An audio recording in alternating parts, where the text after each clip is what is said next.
al contexto. En este contexto, su señoría es una especie de recorrido de la línea del tiempo de lo que ha sido toda esta controversia jurídica, cómo nacieron estos procesos, porque resultan importantes a la hora de tener una interpretación integral de lo que realmente ocurrió, de dónde viene que la Corte Suprema de Justicia haya resuelto proferir en su momento una medida de aseguramiento, haya resuelto endilgar dos delitos, fraude procesal y soborno en actuación penal. ¿Cómo fue que nació? ¿Cómo fue que se desarrolló? ¿Y cómo llegamos hasta este momento? Procuraré hacerlo de la manera más breve, pero que considero que el contexto, como lo considera también la Comisión Interamericana, la Corte Interamericana, como se considera desde la Corte Penal Internacional, como se considera desde los escenarios de justicia a nivel internacional y nacional, que el contexto no puede ser despreciado. Y no es que se hable de prueba de contexto, sino el contexto para la valoración de las pruebas. Hago esa claridad. En el año de 2010, su señoría Iván Cepeda Castro fue elegido representante de la Cámara por Bogotá. Y en los años 2014 y 2018, senador de la República. Desde el primer momento, y voy a decir algo antes de seguir, y es lo siguiente.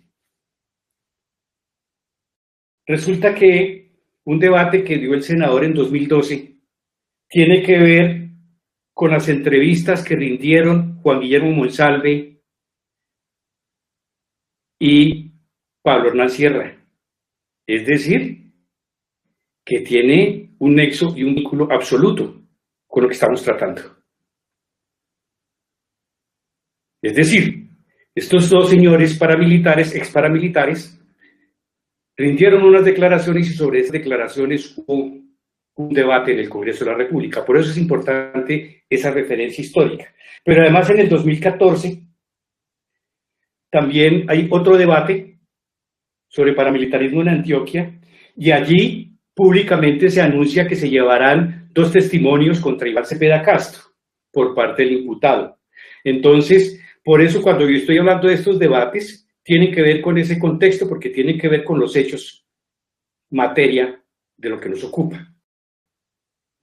Dicho esto, sigo. Desde un primer momento, el ejercicio de esta actividad parlamentaria se ha centrado en la defensa de la paz y los derechos humanos, labor esta última que realizaba de tiempo atrás en su calidad de vocero del Movimiento Nacional de Víctimas de Crímenes de Estado, conocido con la sigla de MOVICE. Por ello, desde entonces, en su calidad de integrante de las comisiones segundas de Cámara y Senado, copresidente de las comisiones accidentales de paz de ambas corporaciones y vicepresidente de la Comisión de Derechos Humanos de la Cámara de Representantes, ha realizado múltiples visitas a establecimientos penitenciarios y carcelarios del país. Nos vamos dando cuenta de la estrecha relación que existe en lo que estoy hablando con los hechos, ¿no? Porque aquí se dice que el senador Cepeda andaba de cárcel en cárcel buscando testigos.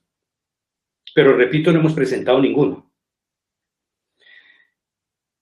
Con el propósito de ejercer control político sobre la crisis carcelaria y conocer la condición de derechos humanos de las personas privadas de la libertad. Mediante resolución 3087 del 5 de diciembre de 2011, la mesa directiva de la Cámara de Representantes creó una comisión accidental integrada, entre otros representantes, por el entonces representante Iván Cepeda Castro, ahí la podemos ver en pantalla, integrada, entre otros representantes, por el entonces representante Iván Cepeda, para que viajara a la cárcel de Valledupar con el propósito de constatar, comillas, el estado de la garantía de los derechos humanos de las reclusas en el establecimiento penitenciario de mediana seguridad y carcelaria de Valledupar, cierro comillas. Ya vimos entonces este anexo 01 en pantalla.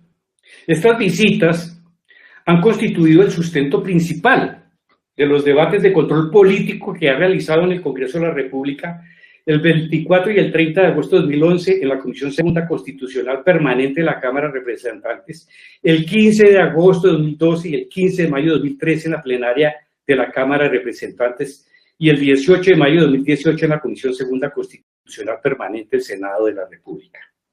Y es importante decir porque la primera denuncia penal por parte del imputado contra Iván Cepeda Castro tuvo que ver también con esta labor parlamentaria y con estos controles políticos que realizó. Asimismo, junto con otros congresistas, rindió informe con destino a la mesa de negociaciones de La Habana, o sea, gobierno y FARC, que contiene el resultado de un número significativo de visitas realizadas a establecimientos penitenciarios y carcelarios del país. El 27 de julio de 2011, mediante proposición 002, la Comisión Segunda Constitucional y Permanente de la Cámara de Representantes aprobó la realización del debate de control político que llevó a cabo el 24 de agosto de 2011. Lo vemos en pantalla. La Comisión Segunda Constitucional Permanente de la Cámara de Representantes aprobó el 14 de septiembre de 2011 la proposición 008 en pantalla, mediante la cual se aprobó la conformación de una comisión de seguimiento para evaluar la situación actual de los establecimientos carcelarios y penitenciarios en el país, de la que se hizo parte el entonces representante Cepeda en calidad de coordinador, la que tuvo por fundamento lo aprobado en el debate realizado el 24 de agosto de 2011 antes referido. Tenemos entonces dos anexos en proyección, la 002 y 008.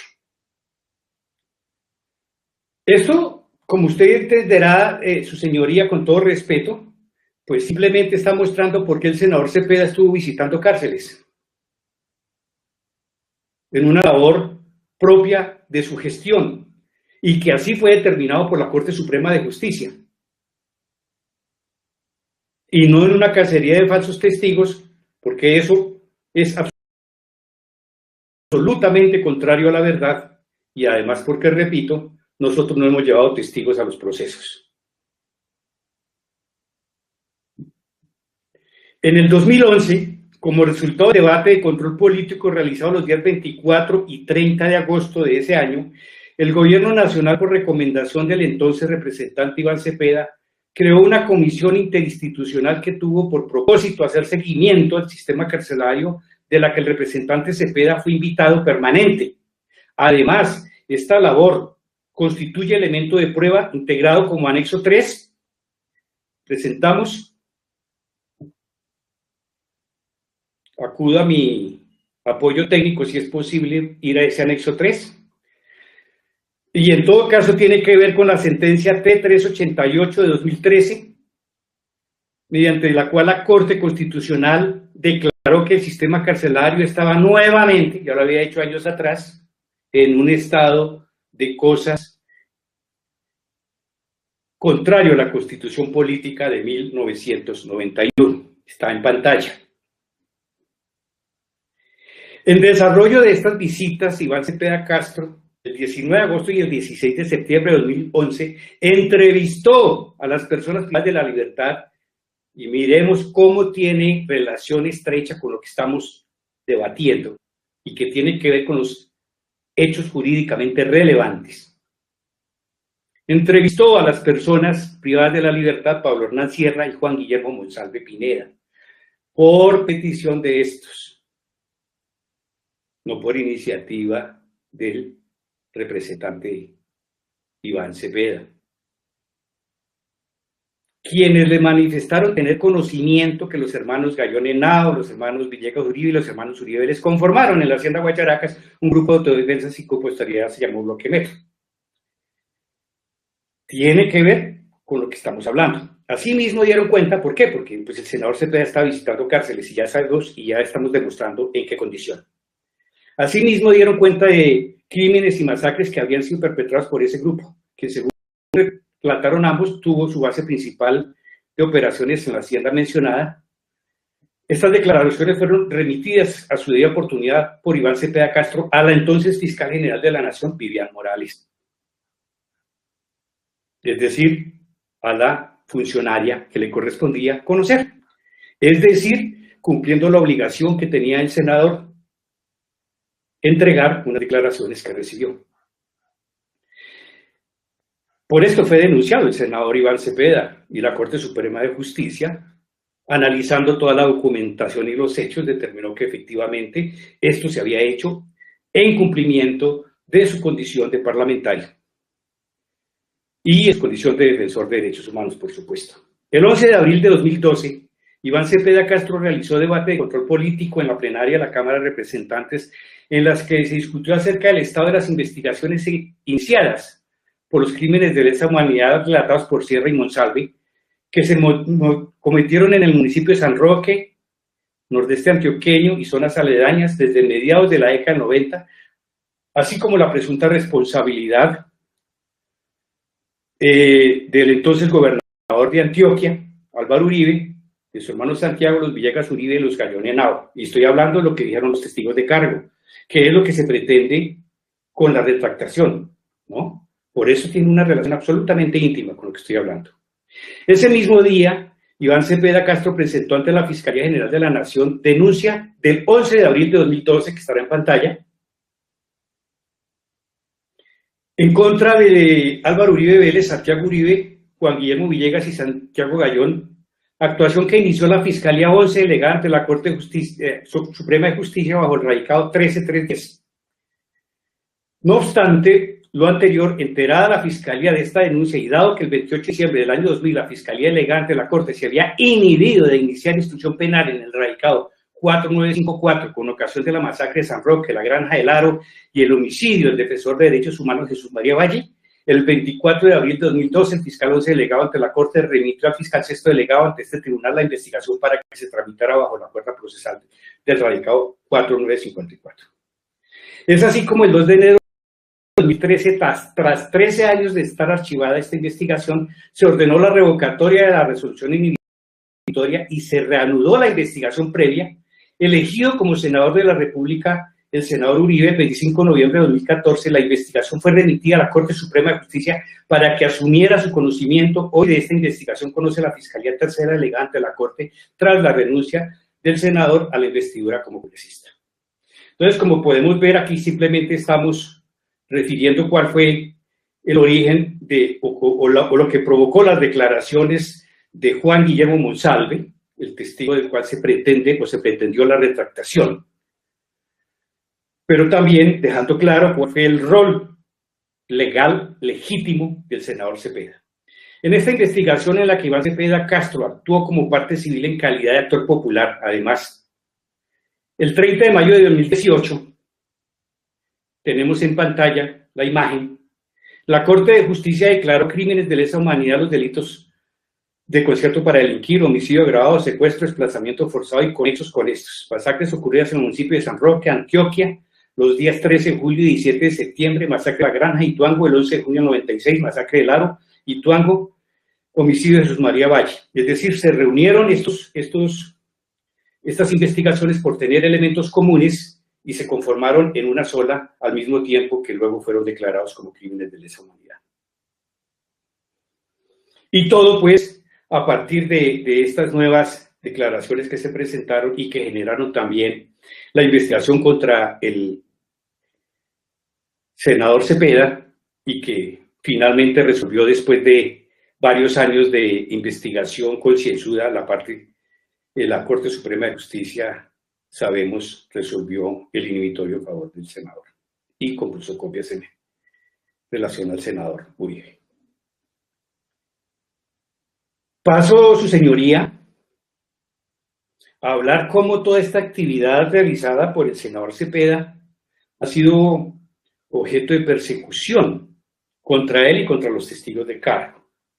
Con ocasión de las declaraciones dadas por los testigos de cargo Juan Guillermo Monsalve Pineda y Pablo Hernán Sierra, la realización de los debates de control político de 2012 y 2014 referidos, que tienen que ver con estas declaraciones, y la denuncia que en 2012 Iván Cepeda Castro presentó a la Fiscalía General de la Nación, que significó, o más bien el traslado de las declaraciones de estas personas, significó la reapertura de la investigación previa contra el hoy imputado por los hechos que acabamos de mencionar, que fueron declarados crímenes de lesa humanidad. Y desde entonces el senador Cepeda ha sido víctima de graves hechos de amenazas, hostigamientos, campañas de descrédito y denuncias infundadas promovidas por el propio imputado y su círculo más cercano, así como después del 2014 por militantes y simpatizantes del Partido Centro Democrático. Estas campañas de difamación se hicieron extensivas a la Corte Suprema de Justicia, a sus magistrados, así como a testigos de cargo Pablo Hernán Sierra y Juan Guillermo Monsalve. El testigo Monsalve fue víctima de estos atentados a los que ya mencioné hace un rato. El 23 de marzo de 2012, estando recluido en la cárcel de Cómbita, fue objeto de un ataque con arma blanca y después de un envenenamiento cuando estaba en la cárcel. La Picota. Aquí, señora magistrada, uno de los eventos que han utilizado los testigos que han llegado a verter mentiras en sus declaraciones es ocuparse de denigrar y de demeritar los atentados que sufrió Pablo Hernán Sierra. En el anexo 08, que está en pantalla, está claro cómo Juan Monsalve fue víctima de un atentado mediante arma blanca y las heridas que sufrió. Una de ellas debajo de la axila. Y el anexo 09, que también tiene relación al atentado a través de un posible envenenamiento. En febrero de 2013 fue víctima de un atentado de envenenamiento estando recluido en la cárcel La Picota. Como se evidencia en el informe que hay en pantalla, es un informe pericial emitido por el Instituto Nacional de Medicina Legal y Ciencias Forenses, de fecha 5 de marzo de 2013. En la muestra analizada se detectó fluoracetato de sodio, que, comillas, es un compuesto altamente tóxico que es usado como insecticida y rodenticida. Se comercializa con el nombre de matarratas, Guayaquil. En Colombia está prohibida su venta. Presenta síntomas generales como náuseas, emesis, cialorrea, agitación, temblores, hipertermia, acidosis metabólica y deterioro del estado mental. La muerte se produce por paro cardiorrespiratorio. Eso dice el peritaje. Sin embargo, pues ha sido uno de los elementos que han sido utilizados para desacreditar al testigo, que esos atentados, para algunos inexistentes, para otros casi que autoproferidos para conseguir mejores condiciones carcelarias, y para otros por problemas en los que se mete Monsalve, sin definir nunca cuáles son esos problemas en los que se mete Monsalve. Y es importante saber que este testigo de cargo ha sufrido esos atentados. Y es importante tener presente que a pesar de esos atentados, que la Fiscalía nunca ha investigado y determinado cuáles fueron las causas y quiénes los responsables, a pesar de que lo del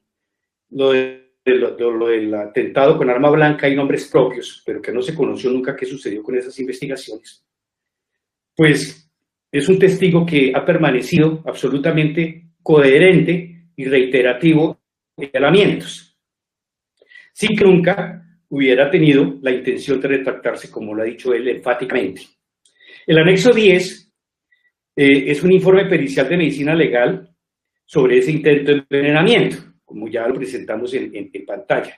Y ahí el anexo 11 sobre las conclusiones que igualmente presentamos. Su excompañera Yanira Gómez Sarmiento, y va a estar ahí nuevamente, su excompañera Yanira Gómez Sarmiento, reconocida como víctima en esta actuación, fue objeto de actos de intimidación y persecución por los que la Corte Suprema de Justicia decretó medidas de protección a su favor, viéndose forzada a salir del país mediante asilo. Hechos que también han sido demeritados o desconocidos por la Fiscalía y por testigos que han llegado al proceso. De igual manera, el testigo Juan Guillermo Monsalve Pineda y su compañera Yanira Gómez Sarmiento, así como el testigo Pablo Sierra, han sido víctimas de persecución judicial. Es decir, la utilización del aparato judicial sin fundamento para involucrar en investigaciones penales, en este caso a estas personas y también a senador Cepeda. En cuanto al senador Cepeda, después de la realización del debate de control político de 2012 antes citado, fue objeto o víctima de una denuncia penal ante la Corte Suprema de Justicia y una queja ante la Procuraduría, en las que lo acusaban mendazmente de recoger falsos testigos en las cárceles y de haber presuntamente cometido los delitos de abuso de función pública, fraude procesal, calumnia agravada. Esta denuncia fue la que dio origen al 38451. Y era lo que yo mencionaba esta mañana. Quien denunció al senador Cepeda fue el imputado, no al revés. Y que la Corte adelantó en investigación previa en contra del senador Iván Cepeda Castro y que, repito, fue la que terminó con la decisión del 16 de febrero de 2018,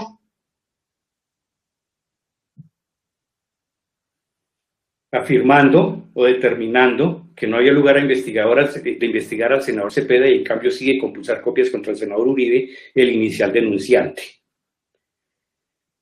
Y que además fue el punto de partida de este proceso, porque de ahí fue que se desencadenó una apresurada digamos, acción de consecución de testigos para unirlos al recurso de reposición, como ya lo he mencionado, porque se vencía ese viernes 23 de febrero de 2018. Era urgente conseguirlas. De igual manera, con posterioridad al debate de control político 2014,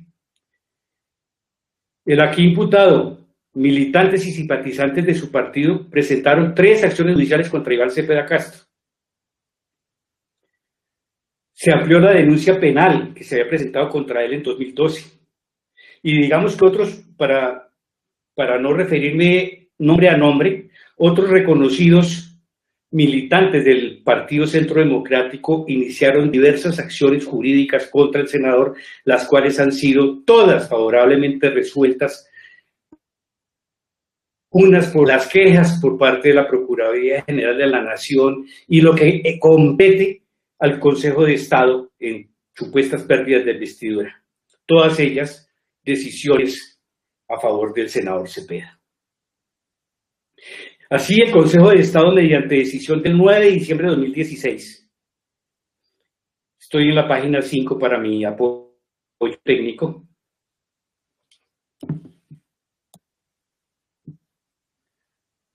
negó la pérdida de investidura.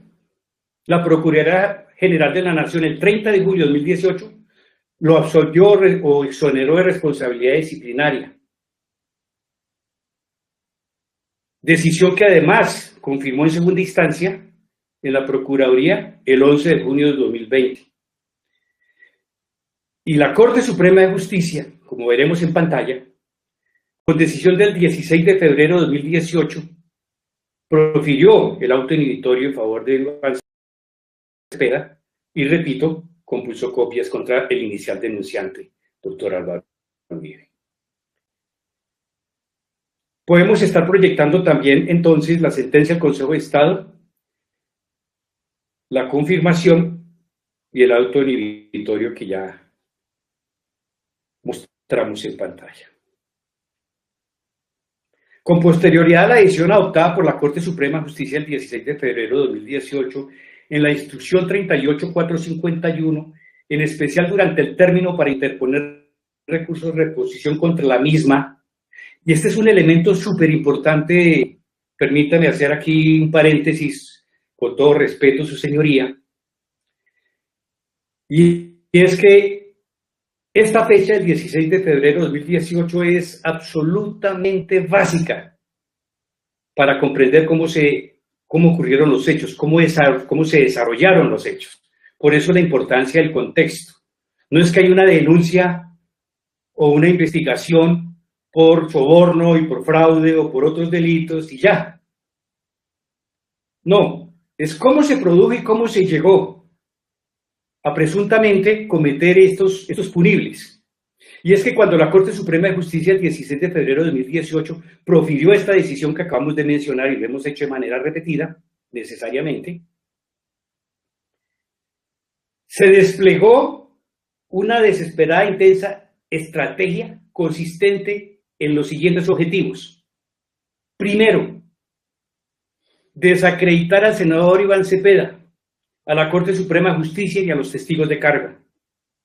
Eso es evidente con los testigos que se consiguieron. Segundo, buscar nuevos testigos que estuvieran dispuestos a declarar en contra de Iván Cepeda y los testigos en un número significativo de casos a cambio de los beneficios ofrecidos, situación que detallaremos en el curso de nuestra presentación. Y tercero, obtener a cambio de beneficios jurídicos la retractación de las declaraciones hechas por Juan Guillermo Monsalve en contra de los hermanos Uribe y de las otras familias, Gallón y Villegas, las que debía decir había dado como contraprestación de las prebendas ofrecidas por el senador Iván Cepeda. Es decir, que otra finalidad era indicar que el senador Iván Cepeda de esas declaraciones contra el senador.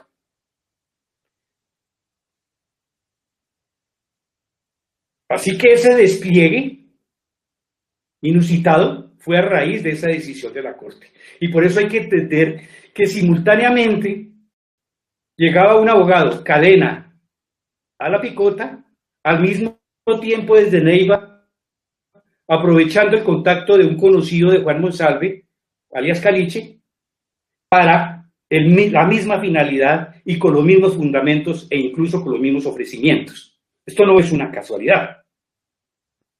Esta última parte, pues con el apoyo del congresista Álvaro Hernán Prada, como lo explicaremos, que aquí nos ocupa. El testigo Monsalve fue abordado de una parte por el abogado Diego Pardo Hache, condenado por el secuestro del suegro del expresidente Andrés Pastrana, y de otra por intermedio del entonces representante de la Cámara Álvaro Hernán Prada, aprovechando la cercanía, si se puede decir de amistad, o la cercanía entre Carlos Eduardo López alias Caliche y el preso Juan Guillermo Monsalve. Brevemente, y voy a hacerme un salto aquí en mi presentación, en la búsqueda de concreción y de ahorros de tiempo, pero brevemente tengo que decir, su señoría, que toda esta actividad que ha realizado el senador Cepeda, pues ha tenido como consecuencia ataques contra él y contra los magistrados, de campañas de descrédito y difamación. Incluso uno de los abogados que participa en este proceso, que participó en este proceso, el señor Víctor Mosquera, siendo sujeto procesal en esta actuación, pretendió a través de un derecho de petición y de tutelas que el senador le diera respuesta a situaciones que tenían que ver con el proceso penal, si para eso era abogado dentro del proceso. Entonces son todas esas situaciones que muestran lo que ha tenido que vivir la víctima en toda esta odisea por sencillamente estar comprometido en la búsqueda de verdad y de justicia. 16 congresistas del Centro Democrático le presentaban peticiones preguntándole sobre cosas del proceso, sobre situaciones y circunstancias del proceso, lo cual también pues fue denunciado, pero que incluso esas tutelas tuvieron alguna respuesta y en todo caso no prosperó absolutamente ninguna. Voy a dar un salto, su señoría. En el documento que tengo a mano,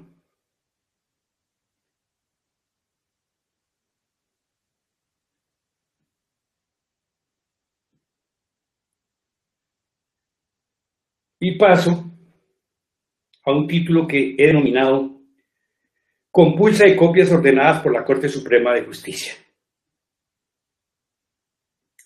La decisión adoptada por la Corte Suprema de Justicia el 16 de febrero de 2018, en la instrucción 38451, mediante la cual se inhibió de abrir investigación formal en contra del senador Cepeda, resulta de relevancia para esta investigación, por cuanto fue esta determinación y el traslado para recurrirla lo que suscitó que el imputado emprendiera una búsqueda desesperada de testigos, como la retractación de Monsalve, a cambio de beneficios jurídicos, entre otros, para soportar el recurso de reposición que debía presentar contra esa determinación.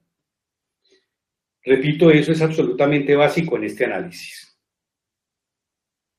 En este punto es relevante recordar que la instrucción 38451 se allegaron testigos que rindieron falsos testimonios en el proceso, obtenidos de manera fraudulenta por intermedio de Juan Guillermo Villegas Uribe, de Humberto Gómez Garro, del abogado Wilson Molina, un abogado que fue utilizado para llevar dos testigos, los mismos que el senador Uribe anunció en pleno debate en el Congreso de la República.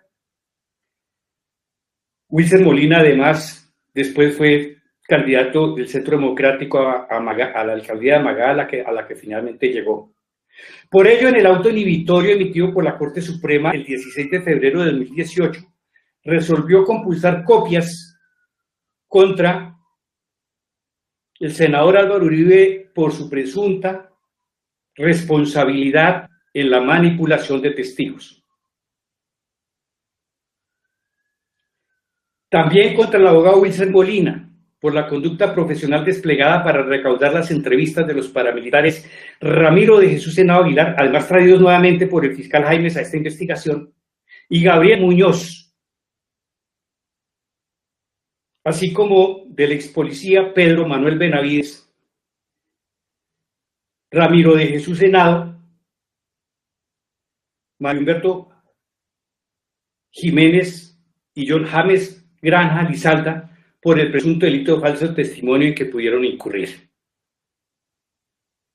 En pantalla pues estamos mostrando a Wilson Molina, que fue el que consiguió esos testimonios que llegaron al proceso contra el senador Cepeda y cuyos testimonios fueron desvirtuados en sede de Corte Suprema de Justicia.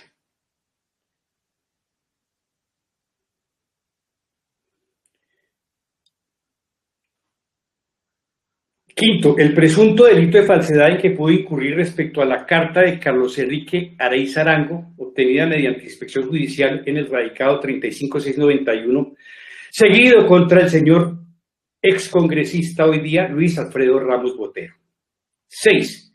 Las conductas del fiscal de la unidad de falsos testigos y el juez 16 penal del circuito de conocimiento de Medellín por el cuestionable preacuerdo con Carlos Enrique Areiza por el delito de falso testimonio. 7. La conducta del fiscal 45 de la Unidad de Justicia y Paz de Medellín, Albeiro Chavarro Ávila, por omitir levantar acta formal de la entrevista de Juan Guillermo Monsalve Pineda, entre otras determinaciones. Al parecer, ya se archivó la investigación contra este fiscal, pese a no dejar el acta formal y pese a las críticas que ha sufrido por los tribunales de justicia y paz por no realizar el trabajo relacionado con el bloque Metro y su historia de manera adecuada.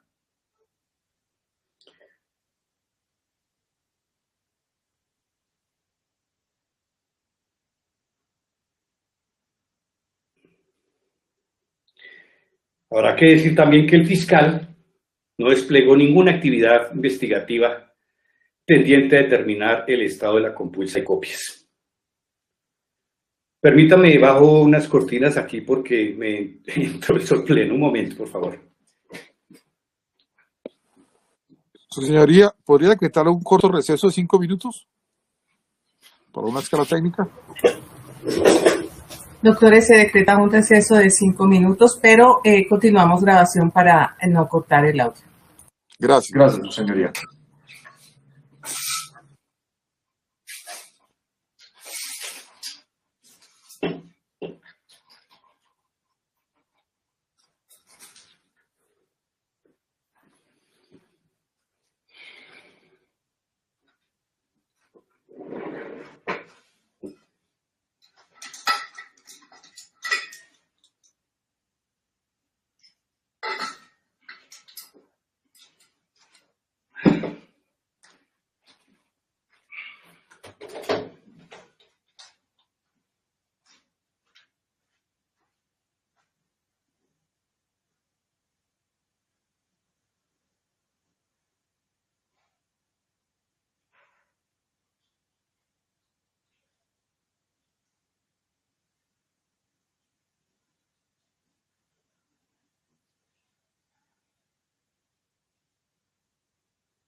Aló.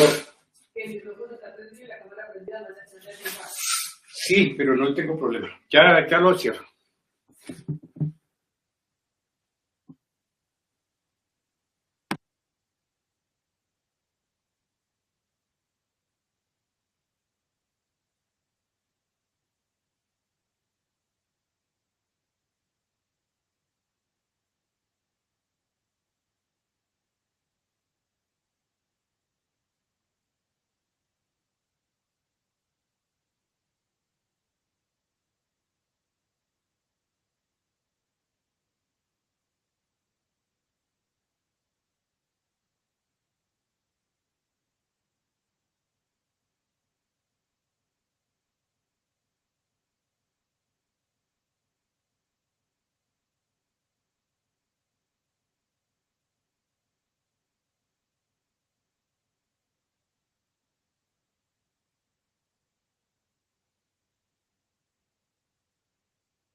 Doctor Reinaldo Villalba, podemos continuar.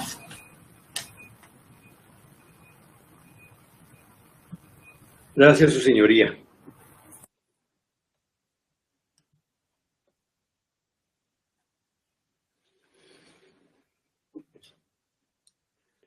Con el ánimo entonces de continuar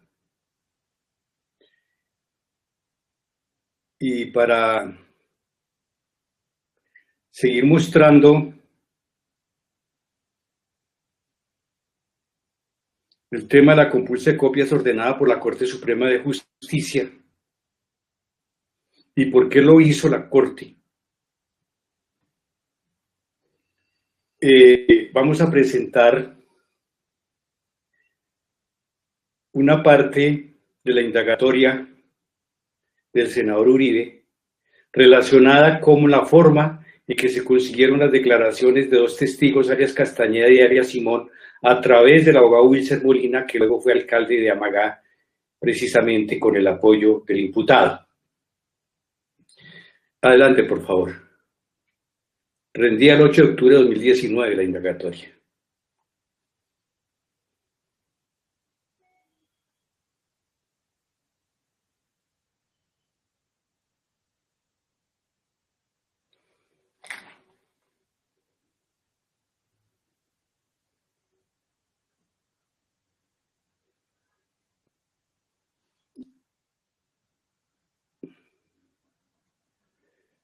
Ya mira a ver si hay algún problema técnico, su señoría.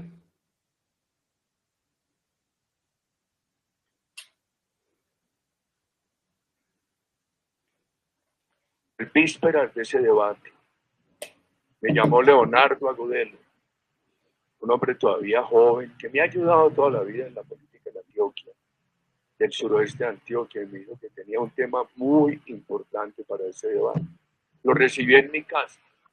Anoto que yo recibo personas en mi casa.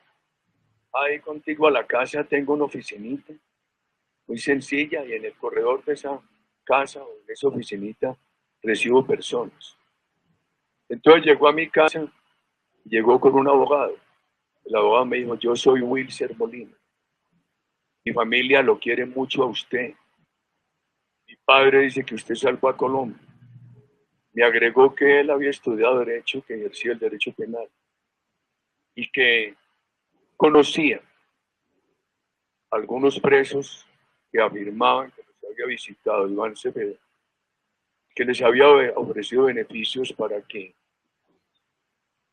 procedieran a dar declaraciones en mi contra. ¿Qué hice yo? Le dije: doctor Wilson, le agradezco mucho. Hágame un favor, recoja esas declaraciones a través de un investigador competente, idóneo, debidamente certificado. Así surgen esas dos declaraciones. ¿Qué hago yo, honorable magistrado? El mismo día el debate las trae a la Corte. Que son dos testigos que, repito, volvió a traer el fiscal a esta investigación. Vamos a escuchar otro aparte. Doctor Villalba, ¿se puede incrementar el volumen a través de su apoyo técnico para la grabación? Mi apoyo técnico, si es posible manejar un volumen más alto, por favor.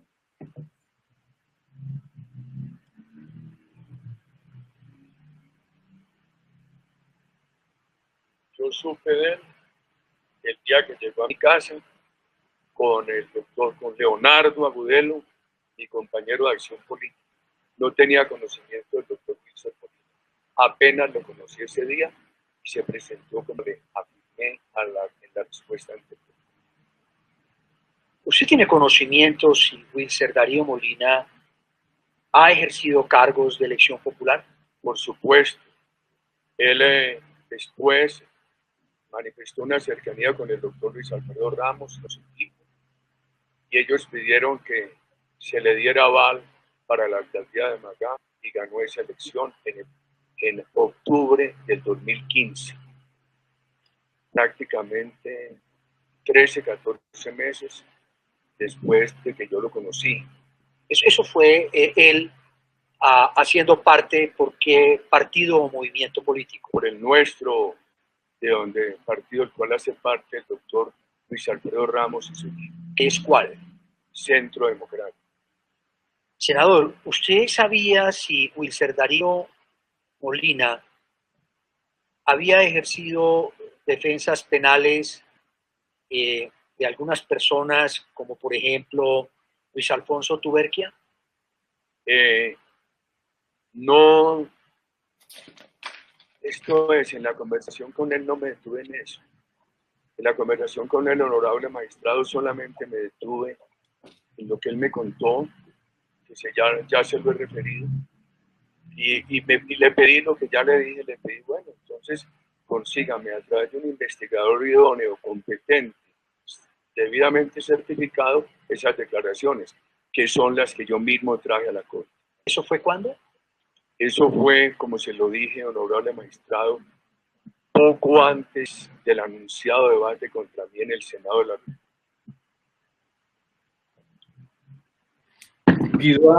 El periodo de tiempo que transcurrió entre esa reunión y el debate fue tan corto que yo dije, bueno, al tener yo conocimiento de esto, estoy obligado a denunciar. Yo lo interrumpo, excuse. Para el año 2014, yo supe de él.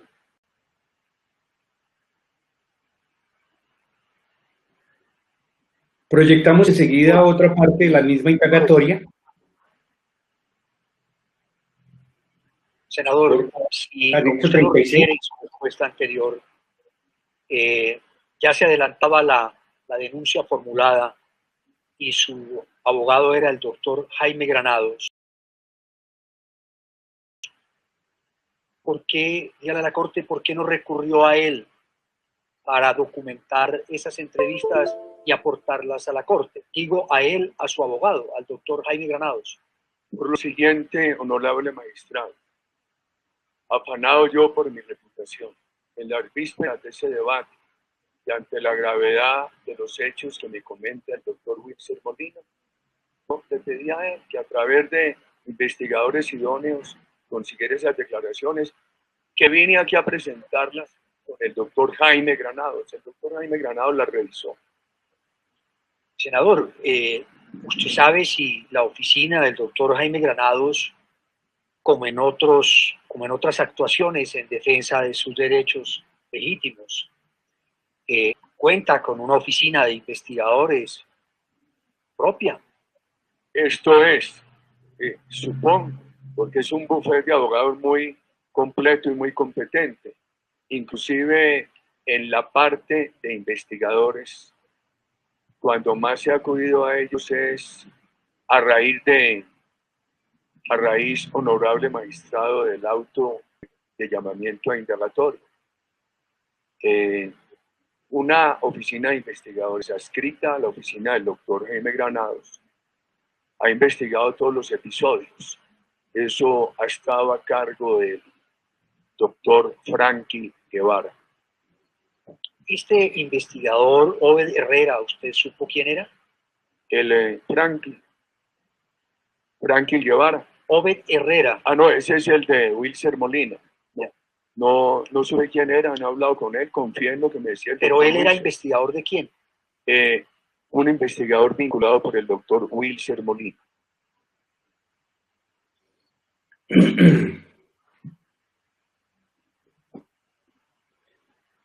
Honorable magistrada, como usted puede apreciar, esto hace parte de la indagatoria y está refiriendo hechos del proceso 38451, dado que efectivamente el propio fiscal volvió a traer esas declaraciones y la defensa misma de los testigos que está refiriendo consiguió Wilcer Molina. En la instrucción 38451, Álvaro Uribe Vélez empleó el mismo modus operandi que adoptó en esta investigación. Acudió a 2 abogados y a un investigador, quienes también en momentos claves de la investigación recogieron esos testimonios que resultaron rindiendo falsos testimonios. 2 semanas antes del debate de control político, que el 17 de septiembre de 2014 tenía programado y que realizó el senador Iván Cepeda Castro en la Comisión Segunda del Senado de la República. Ese elemento es importante tenerlo presente. ¿En qué momento aparecen esos testigos? Porque aparecen en momentos muy claves. como modus operandi.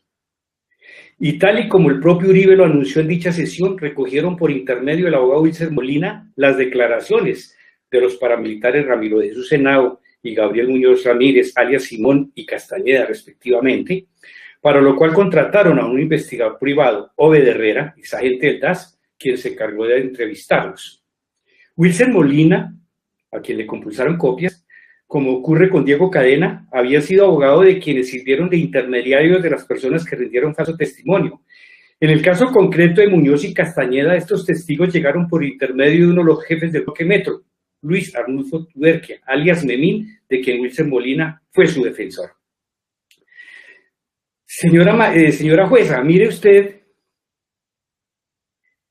estas coincidencias que no son coincidencias. Y es que en ese momento de esa compulsa de copias, en el 38451, fue un abogado de un reconocido paramilitar alias Memín, entre otras cosas, del bloque Metro, y que Memín le habla de esos dos testigos y los traen al proceso. Y en el caso, por ejemplo, de Cadena, con los testigos de Cómbita, se valen de la abogada de alias Cesarín, Hernán Giraldo Gaviria, el jefe de la oficina de Envigado, y a través de la abogada de este señor consiguen los tres nombres de Cómbita. Entonces, mire lo importante, su señoría, de hacer estas reflexiones y análisis probatorias e identificar estos patrones y por los cuales la Corte Suprema hizo precisamente estos análisis y por eso termina compulsando copias.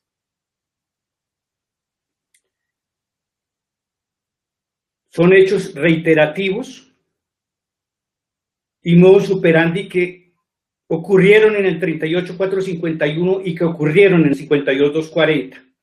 Por eso la Corte compulsó copias.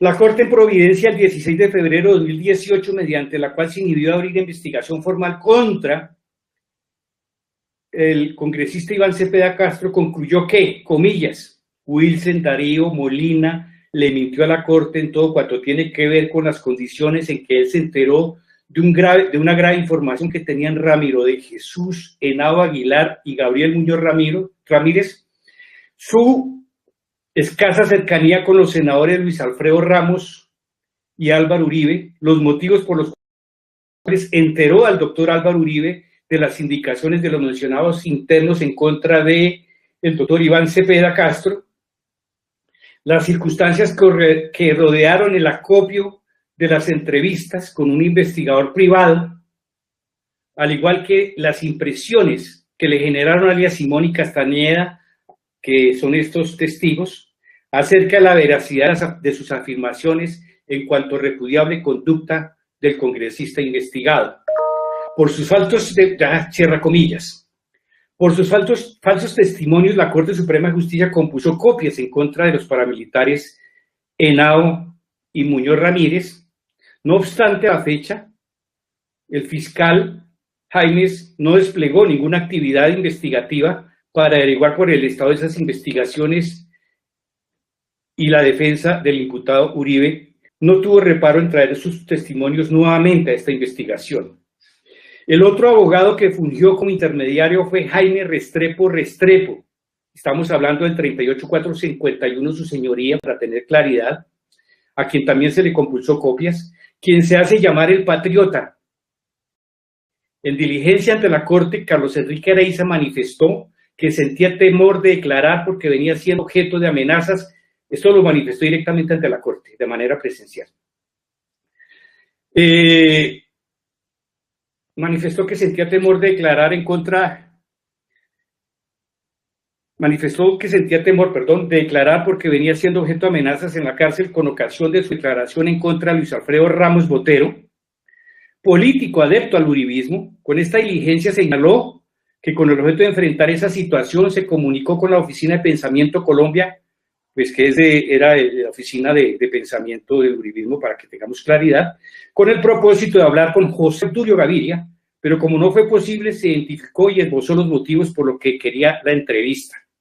Areiza relató, cierra comillas, Areiza relató días más tarde que lo visitó en la cárcel Jaime Restrepo, el patriota, quien se anunció como el enviado de las personas a quien llamó y le pidió su firma en varias hojas en blanco como prueba de confianza de que no declararía más, a lo cual accedió. De igual manera, le habría hecho escribir de su puño y letra otras misivas, las que también le hizo firmar. Asimismo, negó que el doctor Iván Cepeda le hubiera hecho ofrecimientos o que en 2011, el día de su entrega, lo hubieran indagado por los Uribe Vélez.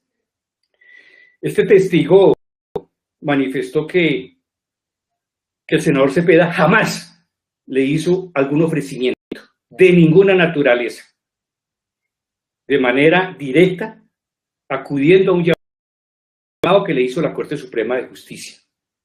Después de rendir su declaración ante la Corte, Areiza le fue otorgada su libertad condicional y un par de semanas después fue asesinado. Debo recordar que la Corte Suprema de Justicia había emitido órdenes de la protección de su vida cuando se encontraba detenido, por supuesto, a cuenta del IMPEC. Álvaro Uribe Vélez publicó un trino desde su cuenta de Twitter el 24 de abril de 2018 diciendo que Carlos Areiza era un bandido, murió en su ley. Está la pantalla para que observemos. Areiza es un buen muerto, sino que lo diga Cepeda. De otra parte, pese a que la Corte compuso copias para que la Fiscalía investigara el presunto falso testimonio cometido por los paramilitares Ramiro de Jesús Henao y Gabriel Muñoz, repito, alias Simón y Castañeda respectivamente, la defensa del imputado los trajo nuevamente a esta investigación, cuaderno anexo 11, folio 224 y cuaderno 3, folio 279 respectivamente. El abogado Wilson Molina recogió estos falsos testimonios por intermedio de Arnulfo Tuerquia, alias Memín, de quien fuera su defensor en los asuntos jurídicos vinculados con los delitos cometidos durante su militancia en las autodefensas. Máximo Cuesta, testigo de la defensa de la investigación, fue subalterno de alias Memín. Su señoría Máximo Cuesta es uno de los presos de Cómbita. Entonces mire cómo estamos refiriendo la relación entre alias Memín, que está preso en Medellín, y Máximo Cuesta, preso de Tunja, y cómo tiene la relación de los testigos que se consiguen contra el senador Iván Cepeda, que no puede pasar desapercibido. Máximo Cuesta. Máximo cuando el Máximo Cuesta dice, el señor Cuesta Valencia dice que él mantiene comunicaciones con los presos de las otras cárceles. Así que no se puede decir que cómo iba a saber Máximo Cuesta que Memín ya había conseguido unos testigos para que declararan contra el senador Cepeda, si el propio Cuesta Valencia dijo que él mantenía bien informado sobre la situación de los otros presos. Y sí que debe ser cierto porque dio razón de situaciones al respecto. Su falso testimonio fue aportado por el abogado Diego Caena en la solicitud de revocatoria del inhibitorio dictado por la Corte Suprema a favor del senador Cepeda y la Corte Suprema en la resolución de situación jurídica de Álvaro Uribe Vélez. Perdón.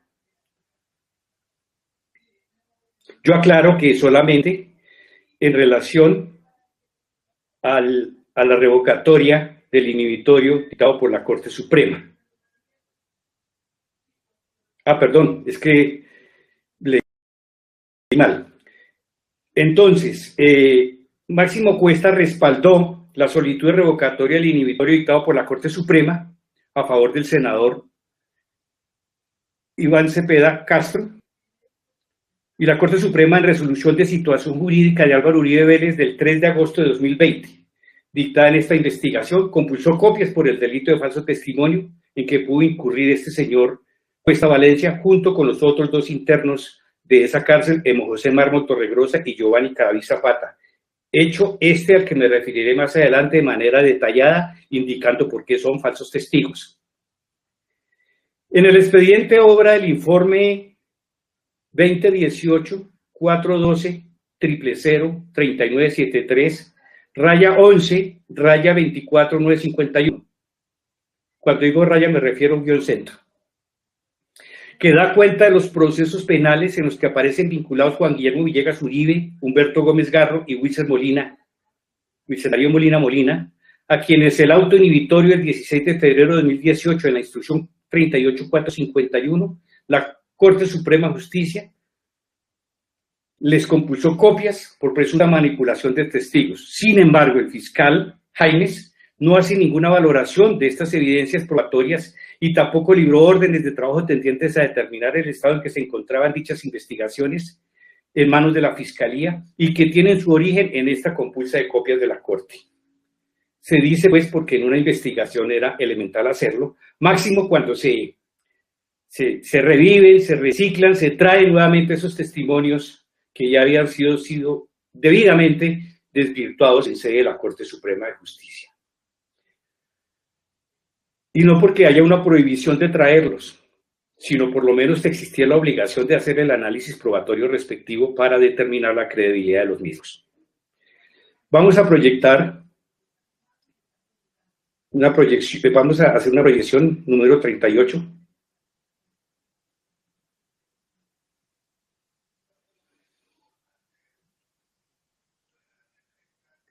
Que son los informes que acabo de mencionar.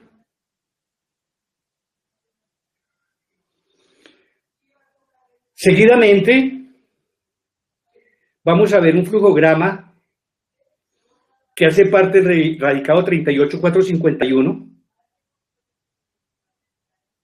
y que grafica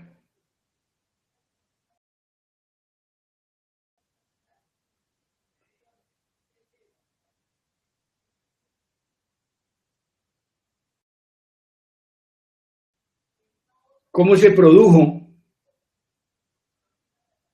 todo un entramado contra el senador Iván Cepeda, que por fortuna terminó con una decisión, una pegada a derecho por la Corte Suprema de Justicia. Si pasamos con mi apoyo técnico al anexo 39, por favor.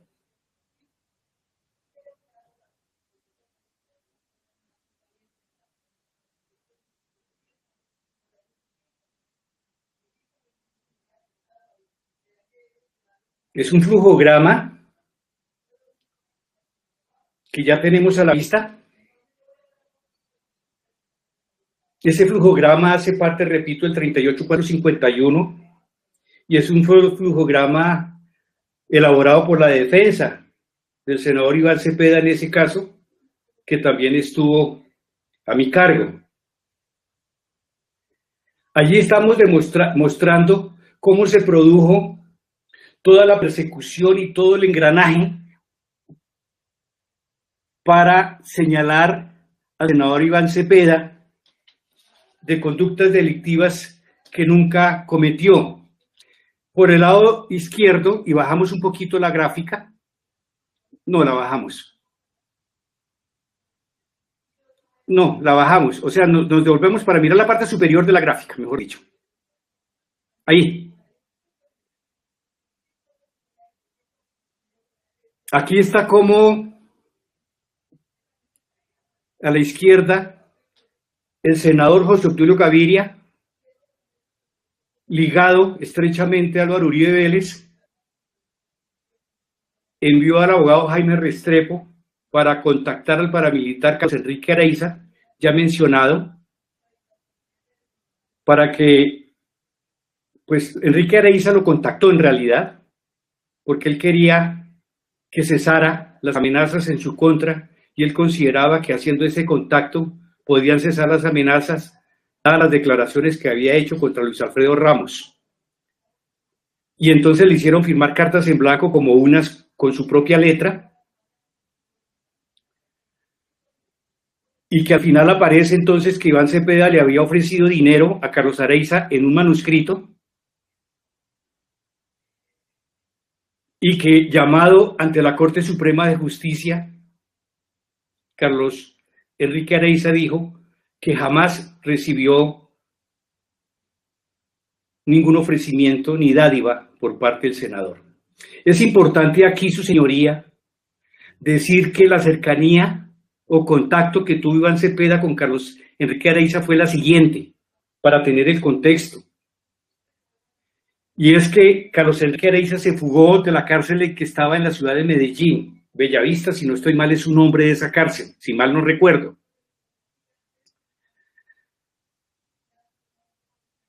Entonces lo llamó una persona de una organización de derechos humanos que trabajaba en Antioquia, el tema carcelario y los derechos de las personas privadas de la libertad, pidiéndole al senador Cepeda que intermediara para la entrega nuevamente de Carlos Enrique Areiza a la justicia. El senador Cepeda contactó al Ministerio de Justicia, igualmente autoridades del IMPEC, si no estoy mal, incluso la Defensoría del Pueblo, y con el conocimiento y aprobación previa, aceptó recibir a Carlos Enrique Areiza para que se entregara nuevamente a la justicia. Y así se hizo, y fue puesto como quería Carlos Enrique Areiza en una cárcel que le diera más garantía de protección de su vida, esto es la cárcel de Itagüí. Aprovechando ese encuentro, que además fue acompañado, como digo yo, por la institucionalidad, es que terminan presentando supuestamente o realmente, o como sea, un documento, porque repito, le hicieron firmar hojas en blanco como también hojas a manuscrito, de que supuestamente Iván Cepeda habría ofrecido dádivas, pero repito, es cuando Carlos Enrique Areiza declara y dice, no es cierto. El lado derecho, en la parte superior, está lo que referimos con el abogado Wilser Molina, que recibe la orden del imputado de contactar a los dos paramilitares para obtener su declaración que llegó justo unos días antes del debate político programado en el Congreso, y que luego este abogado terminara de candidato y de alcalde. Ahora sí, subimos un poco el evento. Un representante del Centro Democrático el azul de la derecha, terminó denunciando al senador Cepeda por el debate político que hizo ante la Corte Suprema de Justicia, como diciendo que se había cometido delitos por haber realizado ese debate político, proceso que terminó también con una decisión de la Corte Suprema de Justicia favorable al senador.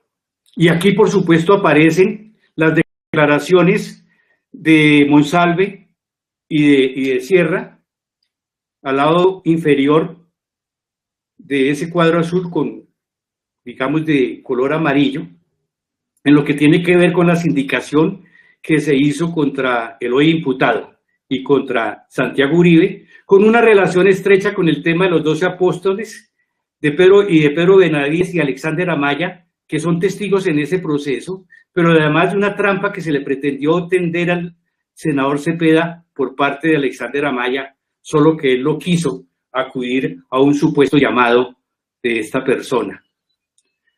Digamos que ese es el flujograma que estaría mostrando cómo funcionó en el 38.451, y lo hago porque esa experiencia y esa práctica se repitió en el proceso 52.240, que es lo que voy a pasar a referir. La instrucción 52.240, un subtítulo, para que vayamos ubicándonos. Conocida esta decisión de la Corte Suprema, que tiene que ver con este flujograma, ese es el radicado 38.451, mediante la decisión de febrero de 2018, de febrero 16, el senador hizo un llamado público a los colombianos para que lo ayudaran a esclarecer la verdad sobre la manipulación de Iván Cepeda. Lo vamos a presentar en pantalla. Dice: mantendré mi número telefónico, esto a sabiendas de que había participado de una llamada, no donde su teléfono estaba interceptado, sino la de Juan Guillermo Villegas, protagonista, como ya hemos dicho, que que para mayor precisión fue aquella famosa llamada donde todos lo están escuchando esos hijueputas refiriéndose a la Corte Suprema de Justicia. Dice: mantendré mi número telefónico por el cual hablo todo. Seguiré en búsqueda de personas que me ayuden a esclarecer la verdad, a desvirtuar el ataque artero. Pido a los colombianos presos que conozcan manipulaciones del senador Cepeda, que se atrevan a denunciar y que denuncien lo que deban denunciar en mi contra. Todo con apego a la ley. A partir de este momento, comenzó la búsqueda de testigos y obtención de falsas informaciones.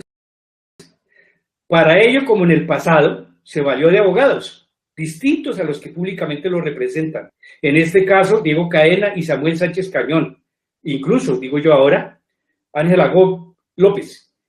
Este último, Sánchez Cañón, amigo muy cercano de Mario Uribe, a la vez primo del imputado, que fue condenado, como se conoce, por relaciones con el paramilitarismo, y quien contribuyó al proceso aportando falsos testimonios de personas que fueron sus defendidas. Estoy hablando de Samuel Sánchez Cañón. Actualmente el abogado Sánchez Cañón es enjuiciado por soborno en actuación penal y fraude procesal a favor del reconocido delincuente Wilson Ocampo Gaviria del Guacamayo. Es decir, quiero mostrar aquí cómo el amigo íntimo de Mario Uribe, el abogado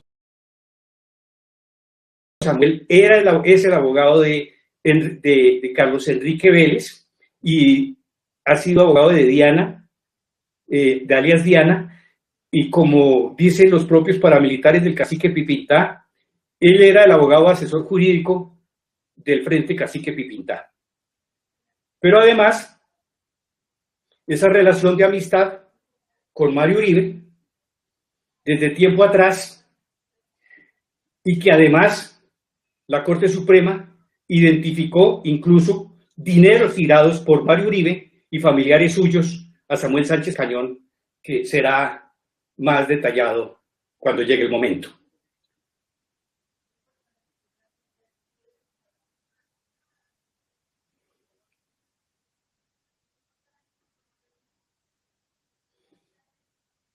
Además de la colaboración de estos dos abogados, Álvaro Uribe Vélez contó con el apoyo del entonces representante a la Cámara, Álvaro Hernán Prada Artunduaga, quien, como se encuentra probado en el expediente, fue delegado por Álvaro Uribe o sus personas más cercanas para obtener la retractación del testigo de cargo Juan Guillermo Monsalve a cambio de prebendas. Por estos hechos, el exrepresentante Prada es investigado por la Corte Suprema de Justicia por los mismos delitos, por el presunto delito de soborno en actuación penal en calidad de cómplice.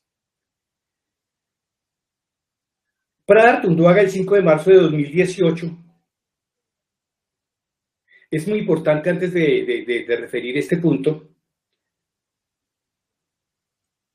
que Prada se defendió ante la Corte en la indagatoria, diciendo que lo más importante para él eran los compromisos que tenía de campaña y que realmente lo otro era absolutamente secundario, que no le prestó mayor importancia, lo cual riñe con la realidad procesal y el interés enorme que tenía este representante en ayudar al senador. Por eso quiero referir que el 5 de marzo de 2018 publicó en el diario El Huila una columna titulada El carrusel de testigos contra Uribe. Lo vemos en pantalla. En esa columna, de manera generalizada y repetitiva, realizó actos de hostigamiento y discriminación, así como afirmaciones calumniosas e injuriosas en contra de Iván Cepeda Castro. En ese artículo hace referencia a sí mismo al llamado público que hizo el senador Uribe para, según él, demostrar la manipulación de testigos de Iván Cepeda. En tal sentido, Prada Artunduaga dijo, comillas, Uribe ha hecho un llamado a la ciudadanía que no podemos desatender. Hablar si conocemos de algún soborno, compra de testigos o marrullería en su contra. El gran colombiano precisa nuestro apoyo y debemos rodearlo en esta hora difícil. Cierra comillas. Con la ocasión de esta columna, Iván Cepeda Castro instauró denuncia penal en contra del representante y hay un radicado en la Corte Suprema de Justicia en ese sentido. Pero fue traído esta carta, esta columna, fue traída a esta investigación. Pero también tengo que agregar que además de los ataques, estos y arteros contra el senador Cepeda, hizo ataques contra la Corte Suprema de Justicia, acusándola de facilitadora de la intromisión del comunismo, de tener tendencia izquierdosa e inclusive de acusarla de actos de corrupción. Entonces, esto para desconocer el testimonio que presentó el mismo fiscal de un Prada absolutamente desinteresado en la suerte de su líder político, cuando esta columna es absolutamente, digamos, evidente la verdadera situación. Entonces, fijémonos que cuando hacemos esos análisis de manera detallada, real, cierta, concreta, llegamos a conclusiones distintas a cuando no hacemos nada de eso, sino sencillamente obramos, tal vez, no sé, conforme quiero un resultado. El imputado para la comisión o posible comisión de los delitos por los que está investigado también contó con la colaboración de integrantes de su unidad de trabajo legislativo, el abogado Fabián Rojas y la señora María Claudia Daza, así como de personas privadas de la libertad y otras personas como Juan Manuel Aguilar Echeverri, hermano de Carlos Mario Aguilar, alias Rogelio, que fuera jefe de la oficina de Envigado. Aquí hay otro jefe de oficina de Envigado en esta persecución de testigos, o por lo menos no él, pero personas allegadas. Ángela López, abogada y amiga de Hernán Giraldo, alias Cesarín, quien también fuera jefe de la oficina de Envigado, y sucesor de alias Rogelio, el entonces director de la cárcel de Cómbita, coronel retirado Rodrigo Germán Ricaurte, la exfiscal Hilda Niño, condenada por recibir sobornos de Miguel Ángel Mejía Múner, alias El Mellizo, quien fuera enlace del narcotráfico con la oficina de Envigado. Juan Carlos Sierra Ramírez, alias El Tuzo, con vínculos estrechos con la oficina de Envigado. Victoria Jaramillo, militante del Centro Democrático. Darío Montoya, director del SENA durante los 2 periodos de gobierno de Uribe, y su esposa Nora Zuleta, a los que ya hice referencia. Enrique Pardo Hache, condenado por secuestro del suegro del expresidente Pastrana Andrés, entre otros, que se dieron a la tarea de buscar testigos en cárceles de Colombia y los Estados Unidos. Varios de los falsos testimonios traídos en la investigación y varias de las personas que asumieron la tarea de buscar esos falsos testimonios tienen vínculos con la oficina de Envigado, como señalé. La sentencia sobre Héroes de Granada del Tribunal Superior de Medellín de 2019 da cuenta de algunos de estos vínculos. Y refiero yo también como algunos de estos testigos pues también fueron objeto de análisis por parte de la Corte Suprema de Justicia en este proceso, porque ya estoy hablando del 52.240. Proyectamos el anexo 42, que ya está en pantalla.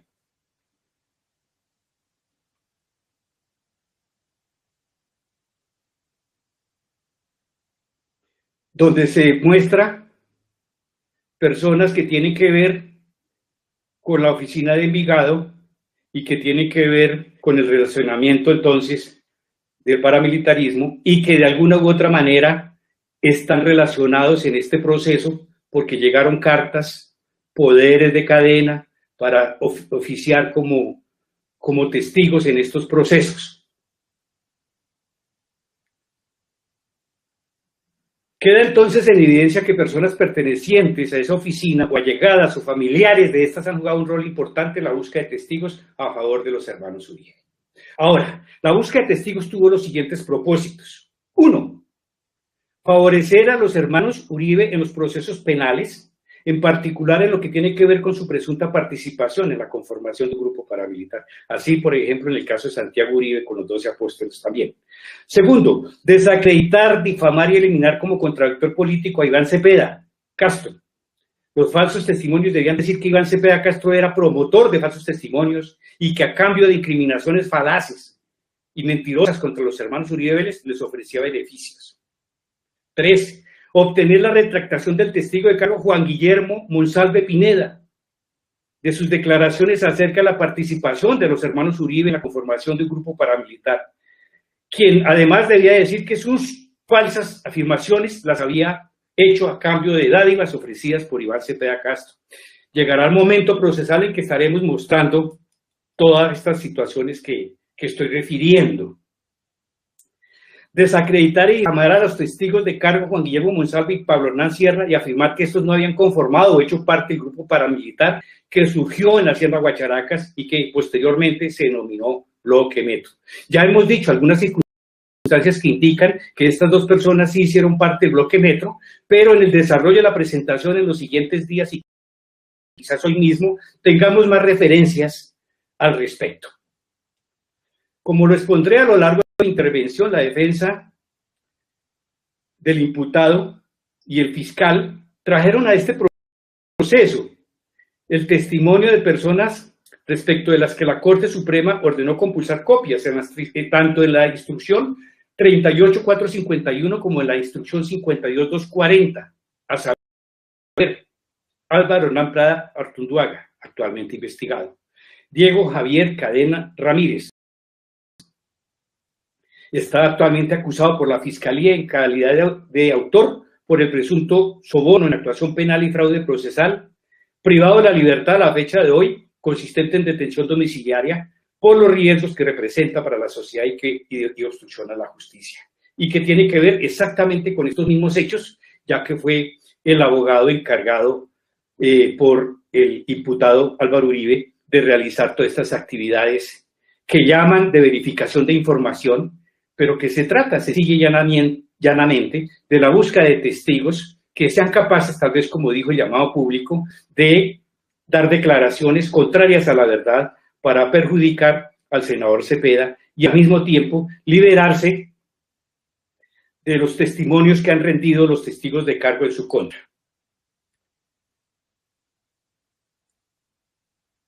Los paramilitares Ramiro Jesús Senado y Gabriel Muñoz, la militante del Centro Democrático Victoria Eugenia Jaramillo, los exparamilitares Eurice Cortés Velasco, Máximo Cuesta, Elmo Mármol y Giovanni Cadavid, investigados por la Fiscalía por presunto falso testimonio. Decimos investigados por la Fiscalía en cuanto que la Corte ordenó su compulsa de copias, pero que en realidad no tenemos conocimiento que la Fiscalía haya avanzado en las mismas, pero que la lógica nos dice que en lugar de hacer esa investigación, lo que hizo la Fiscalía fue traerlas nuevamente para reeditar esos falsos testimonios en la sede de la Fiscalía, y que ya habían sido puestos en sede de la Corte Suprema de Justicia, pero que además en la sede de la Corte Suprema de Justicia fue donde se determinó su condición de testigos mentirosos, porque allí la Corte Suprema de Justicia hizo un examen concienzudo de las declaraciones y de las contrastaciones para llegar a esa conclusión. Por su parte, Enrique Pardo Hash, investigado también, la compulsa se hizo por falso testimonio y soborno en actuación penal, porque declaró falsamente, pero con unas mentiras monumentales que llegará el momento de contarlas, pero además porque presentó un escrito para desvirtuar la reunión del 22 de febrero y los objetivos de esa reunión y desacreditar al testigo Juan Monsalve. Si hay alguien rementiroso en este proceso es Enrique Pardo Hash, y lo mostraremos en su momento.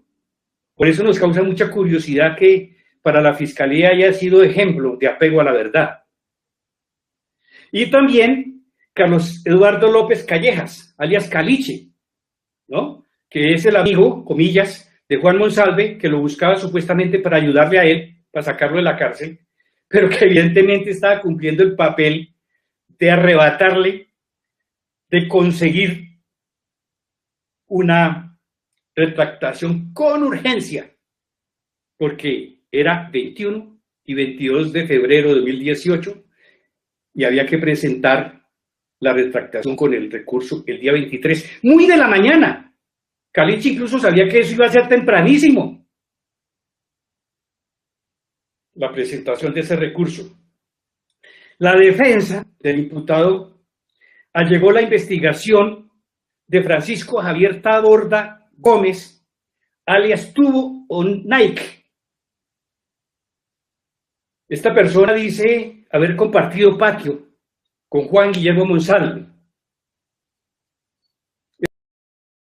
Fue condenado Francisco Javier Taborda Gómez, fue condenado por el delito de fraude procesal en concurso con falso testimonio por haber declarado falsamente en 2018 contra el senador del Polo Democrático Alternativo y precandidato presidencial hoy día, Alexander López Maya, a quien mendazmente había señalado de haberlo contratado en 3 oportunidades para llevar armas a la entonces guerrilla de las FARC. Este testigo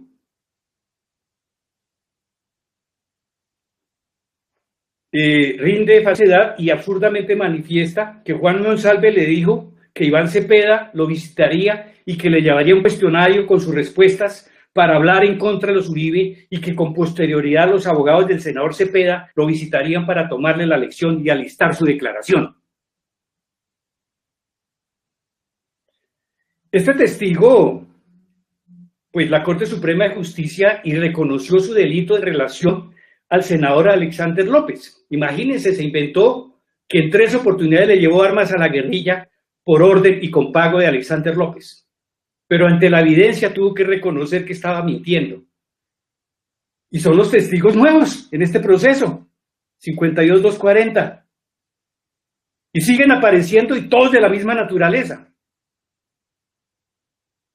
Y yo me imagino, mejor dicho, no puedo imaginarme al senador Cepeda llevando cuestionarios con las respuestas y después Reinaldo Villalba y Ramiro Bejarano visitando al preso para ver si se prendieron la lección. Por favor.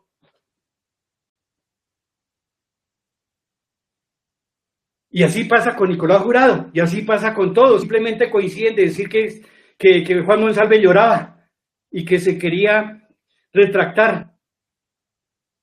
Y que Juan Monsalve también le pidió, entonces ya no solamente a Pardo, sino a Nicolás Jurado, a ver si podía ayudarle con un contacto con allegados a Uribe, ¿no?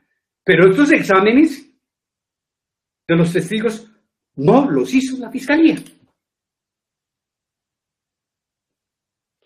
En este momento paso a otro documento, su señoría.